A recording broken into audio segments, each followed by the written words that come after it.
હાલો, સીતારામ, જય શ્રી કૃષ્ણ. આજ તો દ્રષ્ટિબેન રસ કાઢવાનો પ્રોગ્રામ છે.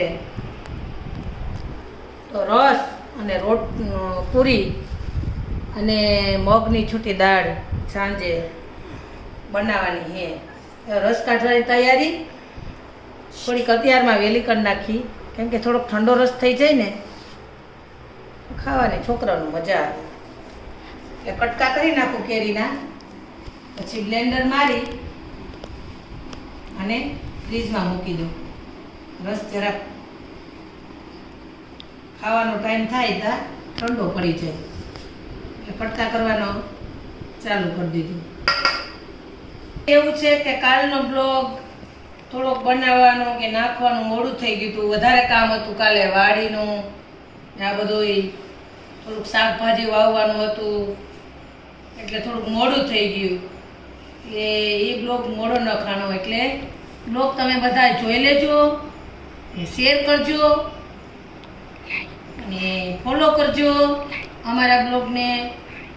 ને જોઈને સારો લાગે તો લાઈક કરજો, અને જરૂર બધાય કરજો જ, કેમ કે મારા શરૂના છે.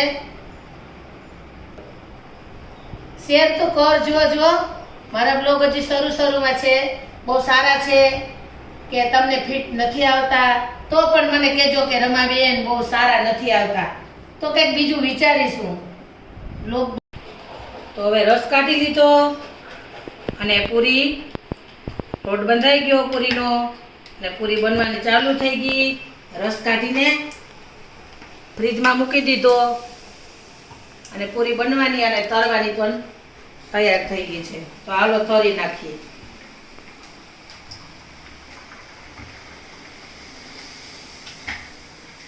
તો હાલો હવે જમવાનું બની ગયું, બધાય હાલો જમવા. પૂરી, બટેટાનું શાક, રસ, લોટિયો સંભારો મરચાંનો. તો બધાય જમવા હાલો.